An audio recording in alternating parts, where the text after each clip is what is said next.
ready for Super Tune! एक छोटा सा गांव था, नाम था सोनापुर। वहां एक गरीब दंपति किशन और मीरा अपनी रोजी रोटी के लिए आलू पूरी का ठेला चलाते थे। उनकी पूरी का स्वाद लाजवाब था। मसालेदार आलू की सब्जी, ऊपर से हरी मिर्च और धनिया की खुशबू और फूली फूली गरम पूरी। लेकिन पता नहीं क्यों अब उनके ठेले पर कोई आता ही नहीं था। उसी गांव में मोहन नाम का एक आदमी भी आलू पूरी बेचता था। उसके ठेले पर रोज इतनी भीड़ रहती कि जगह भी नहीं मिलती थी। एक दिन दो ग्राहक वहीं बात कर रहे थे। अरे भाई, ये मोहन की पूरी में वो बात नहीं है। स्वाद तो किशन वाली पूरी में है, पर जाने क्यों पैर खुद ब खुद मोहन के ठेले की ओर खिंच जाते हैं। सही कहा रे। पहले तो रोज किशन की पूरी ही खाते थे। उसकी आलू की सब्जी में जो तीखापन था वो तो मजा दे देता था। अब तो बस मन ही नहीं करता उसके ठेले पर जाने का। उधर किशन अपनी ठेले के पास अकेला खड़ा चुपचाप सब सुन रहा था। वो मन ही मन बोला, पहले तो मेरे ठेले पर भी भीड़ लगती थी, अब सब मोहन के पास क्यों जा रहे हैं? क्या उसने कोई जादू कर दिया है क्या? उस रात मोहन ने अपना ठेला जल्दी समेटा। सारे आलू पूरी बेच चुका था।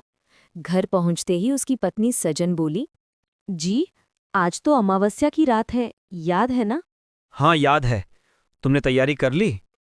जी, पूरे 13 किलो चिकन पका लिया है। पर बताओ ना, हर बार 13 किलो ही क्यों? 10 या 20 क्यों नहीं? अरे भगवान, मैंने उसे 13 तारीख को ही नींद से जगाया था। अब उसे हर अमावस्या को 13 किलो चिकन चाहिए। अगर नहीं दिया तो हमें ही खा जाएगा। सजन कांपते, क्या? आपने उसे जगाया क्यों? मोहन धीरे से बोला, पगली, उसी की वजह से तो हमारी पूरी बिकते है, वरना हम भी किशन की तरह बैठे रहते। उसके कारण ही हमारी अच्छे दिन आए हैं, उसका शुक्र मानो। दोनों कुछ देर खामोश रहे। बाहर हवा में अजीब सी सहरन थी। फिर मोहन बोला, चलो अब सो जाओ, मैं जाके उसको चिकन खिला कर आता हूँ।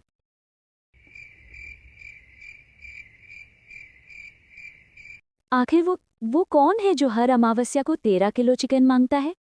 अगली सुबह सूरज की किरणें गांव के पगडंडियों पर फैल चुकी थीं। मोहन अपने ठेले को चमका रहा था। तेल गर्म हो चुका था और पूड़ी तलने की खुशबू पूरे चौराहे में फैल रही थी। उसके चेहरे पर वही आत्मविश्वास था, आज फिर भीड़ लगेगी। उधर किशन अपने ठेले पर उदास बैठा था। बर्तन सजे थे, आलू की सब्जी तैयार थी, पर ग्राहक कोई नहीं। वो मन में बोला, कभी मेरे ठेले पर भी भीड़ रहती थी, अब तो जैसे गांव वालों को मेरा चेहरा भी नहीं दिखता। तभी गांव में शहर से आए एक दंपति दाखिल हुए, राकेश और नेहा। उन्होंने एक गांव वाले को रोका। भाई साहब, हम नए आए हैं इस गांव में, नाश्ता करना है। बताइए कहाँ मिलेगा अच्छा? सबसे बढ़िया नाश्ता तो मोहन के ठेले पर मिलता है, यहीं पास में है। दोनों ने शुक्रिया कहा और चल पड़े। जब वे मोहन के ठेले के पास पहुंचे तो वहां भारी भीड़ लगी थी। अरे जी, यहाँ तो बहुत भीड़ है, कितना इंतजार करें? सही कहा, चलो कहीं और देखते हैं। तभी नेहा की नजर पास में पड़े एक सुनसान ठेले पर पड़ी। देखो उधर वो ठेला कितना साफ है और खुशबू भी कितनी अच्छी आ रही है। हाँ, चलो वहीं चलते हैं। वो दोनों किशन के ठेले पर पहुंचे। किशन ने उन्हें देखकर मुस्कुराते हुए कहा, आइए सर मैडम, गरम गरम आलू पूरी दूं? हाँ भाई, 2 प्लेट देना। पूरी एकदम फूली हुई होनी चाहिए। किशन ने स्नेह से 2 प्लेट परोसी। दोनों ने पूरी चखी। वाह, ये तो वाकई लाजवाब है। सच में भाई, तुम्हारी पूरी का तो कोई जवाब नहीं।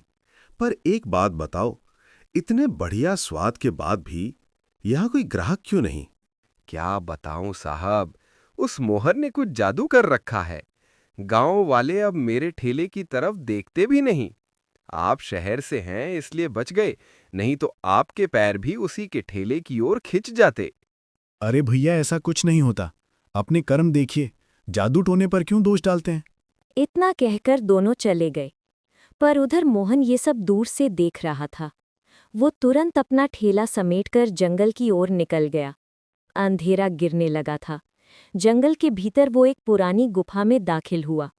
भीतर से कुछ मंत्रों की आवाज आई, हवा भारी हो गई और ठीक 10 मिनट बाद वो पसीने से तर हाँफता हुआ बाहर निकला। अगली सुबह वो ही शहर वाले फिर नाश्ते के लिए निकले। सुनो जी, पता नहीं क्यों मेरा मन उस मोहन के ठेले पर जाने का कर रहा है। अरे मेरा भी। कल तो मैंने कहा था वहां भीड़ ज्यादा है, फिर भी मुझे आज वहीं जाने का मन कर रहा है। दोनों हंसते हुए सीधे मोहन के ठेले पर पहुंचे। किशन दूर से ये सब देख रहा था। उसका चेहरा सफेद पड़ गया। तो अब उन पर भी जादू चल गया। जब राकेश और नेहा नाश्ता करके लौट रहे थे तो रास्ते में गांव के मुखिया मिल गए। कैसे हैं शहर वाले बाबू? कैसा लगा हमारा गांव?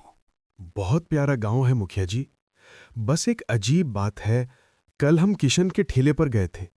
आज जाने क्यों हमारे पैर खुद ब खुद मोहन के ठेले की ओर खिंच गए। कुछ तो अजीब है उस ठेले में। अरे नहीं बाबूजी, कुछ अजीब नहीं। मोहन के आलू पूरी का स्वाद ही ऐसा है कि लोग खुद खींचे जाते हैं। पर राकेश और नेहा जब आगे बढ़े तो दोनों के मन में एक ही सवाल गूंज रहा था। क्या सचमुच स्वाद खींचता है या फिर मोहन का कोई रहस्यमयी राज? शाम का समय था। किशन अपने घर में चूल्हे के पास बैठा था कि तभी दरवाजे पे दस्तक हुई। दरवाजा खोला तो सामने राकेश और नेहा खड़े थे। अरे सर, मैडम, आप यहाँ मेरे घर पर? किशन जी, जो आपने कहा था लगता है वो सब सच है। देखा, मैंने पहले ही कहा था वो मोहन कोई साधारण आदमी नहीं है, पर आपको यकीन ही नहीं हुआ। अब यकीन हो गया है। किशन, जो आज हमने देखा उसके बाद शक की गुंजाइश नहीं बची।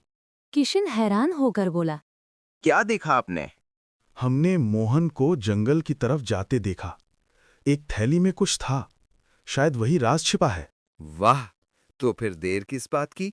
चलो आज उस जादू का पर्दा फाड़ ही देते हैं। तीनों जंगल की ओर निकल पड़े। हवा ठंडी थी, पेड़ झूम रहे थे और चारों तरफ एक रहस्यमय सन्नाटा था। सुनिए, ये कैसी गंध है? चिकन की खुशबू जैसी। लगता है मोहन ने ही चिकन लाया होगा। दूसरा कौन जंगल में चिकन लाएगा?